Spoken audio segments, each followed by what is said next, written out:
Magandang araw po Luzon, Visayas at Mindanao. Breaking news ka-coffee, arestado na po ang dating presidente na si Rodrigo Roa Duterte. Ngayon yan ka-coffee, paglapag niya sa airport, galing po siyang Hong Kong. Akala ko ba fake news? Mga DDS, akala ko ba fake news? Sabi niyo nagpapakalat ng fake news yung mga netizens, yung mga vlogger na may warrant of arrest itong si Digong. Fake news ba yan? Anyari? Arestado na ka-coffee si Digong.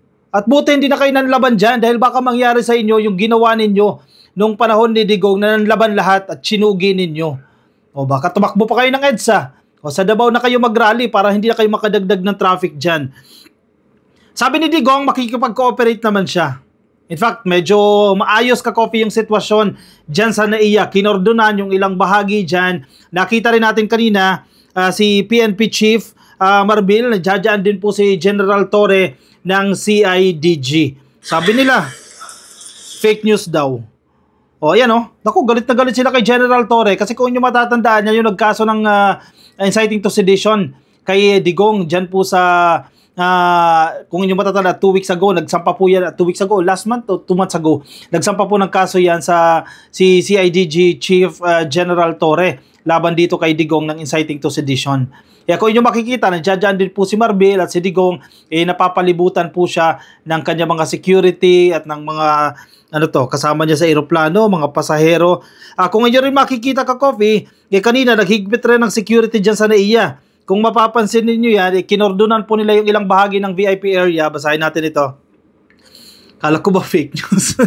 Pero hindi totoo yung 7,000 ka-coffee na mahigit 7,000 po ng mga police ang nag-prepare na. Siguro, baka yung parte yun ng regular duty nila. Yung sinasabi ng lumabas na report na 7,000 po police personnel yung itinalaga para sa pag-aresto kay Digong. Siguro regular duties nila yan sa iba't ibang airport kasi mali mo, mag-divert ng flight, lumipat ng flight, etc. So may mga assigned dyan sa Davao, may mga assigned dyan sa NAIA. Kaninang umaga, hinigpitan po ang seguridad dyan sa NAIA. Sabi po ng headline ng GMA News, security tight as NAIA amid Rodrigo Duterte arrival. May ipinalabas ka-coffee, actually kahapon o kagabi, may binilabas po itong mga DDS vloggers na hapon daw po darating itong si Digong.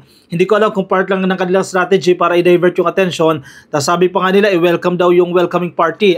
Mag-ready na raw po yung welcoming party. Nakakatawa itong mga DDS vlogger Ayan, sinalubong na kayo. Nag-request kayo si Digong din. Sabi niya, hindi naman siya natatakot kahit bahagya doon sa kanyang pag-aresto sa kanya. Sabi niya pa, wala raw siyang ginawang masama. Ay talaga ba? Anyari doon sa 30,000 na namatay. Teka. Ito mga DDS vloggers, nakakatawa ito Teka, hinahanap ko yung post sila nagbura na ata. Wait lang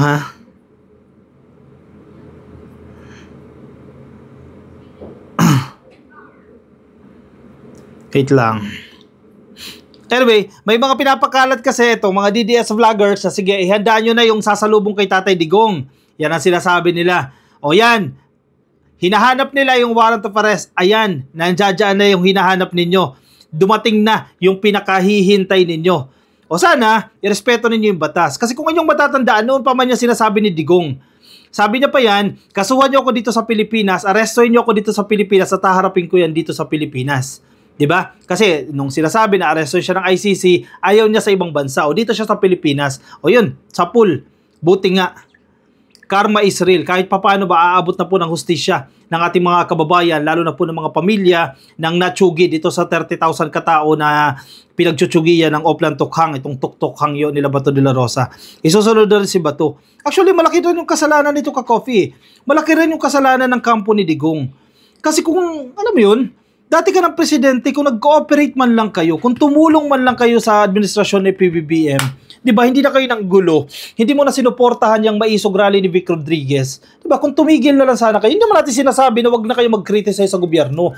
Pwede naman yan, pero wag nyo naman dalasan. Ang ginawa nyo kasi naging career nyo yung pag-criticize. Actually, hindi na valid yung iba yung criticism Kung ano-anong pinakalat ninyong fake news against this administration, malamang sa malamang, presidente yung binibira ninyo, hindi man ang presidente ang gumanti, meron at meron ang gaganti sa inyo. Siyempre lahat naman yan ang sisi nyo sa presidente. Kahit hindi, sa presidente ang sisi ninyo.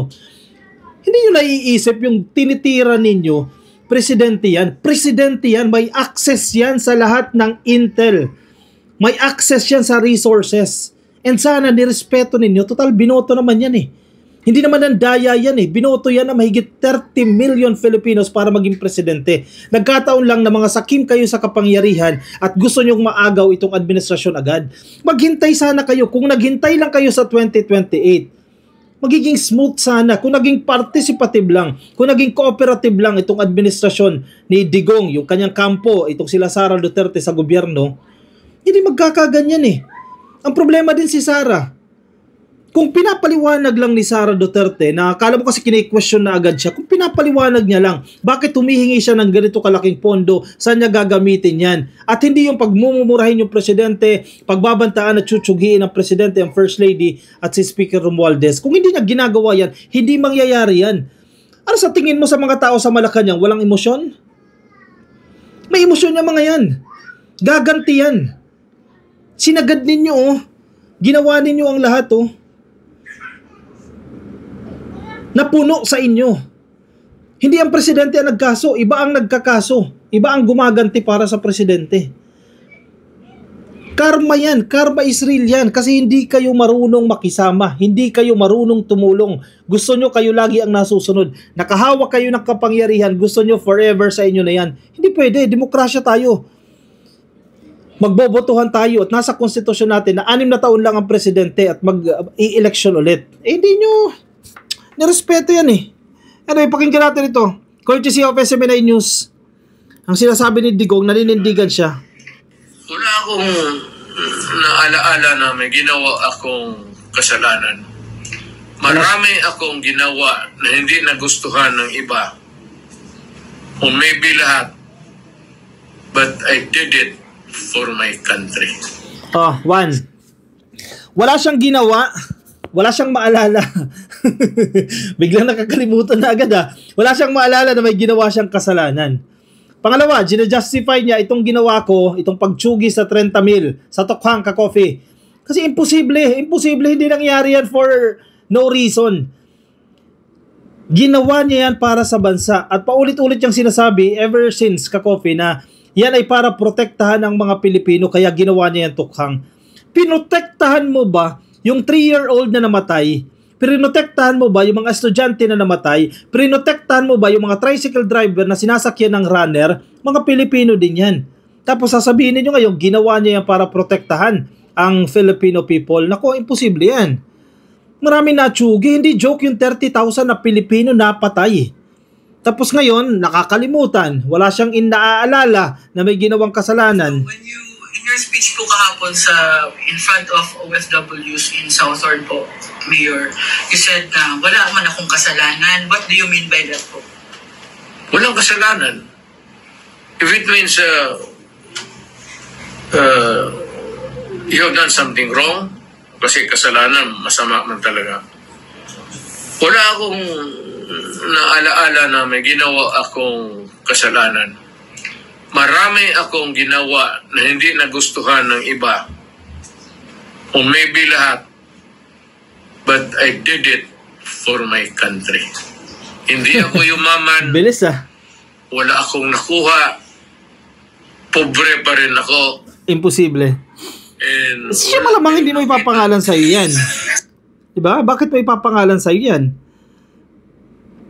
Si Senator Bongo kanina, nagsalita din po siya, sabi niya, and I read the article mula sa Philippine Star, Senator Bongo laments that former President Rodrigo Duterte is about to be arrested. Kanina ito Ka-Coffee, 24 minutes ago, nakalulungkot, sabi ko nga sa pulis, ipapa-aresto nila ang tao na ginawa lang ang trabaho niya para sa bayan, Go says in a live video on Tuesday. Hindi eh.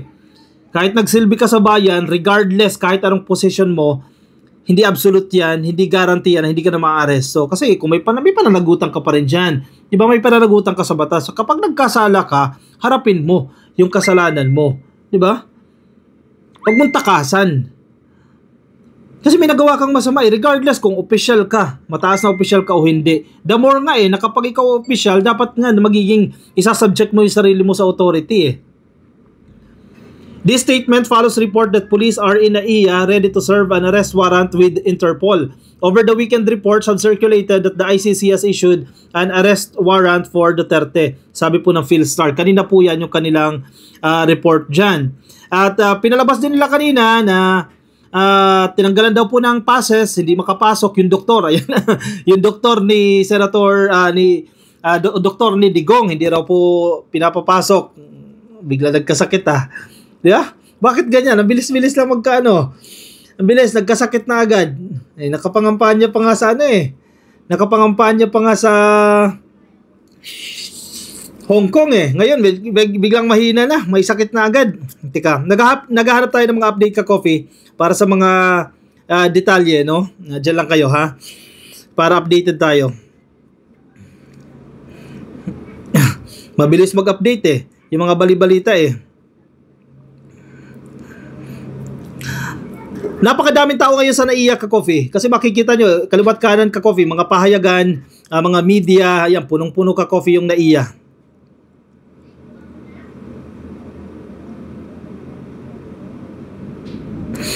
Meron din pong video na nakarating sa GMA News. Ito, panoorin na rin natin ito, Ka-Coffee. Nasa loob ito ng eroplano bago lumabas ng eroplano itong si Digong. Meron pong contributed video mula sa GMA News. Pakinggan natin. Warrant of arrest. So, you will just have to kill me.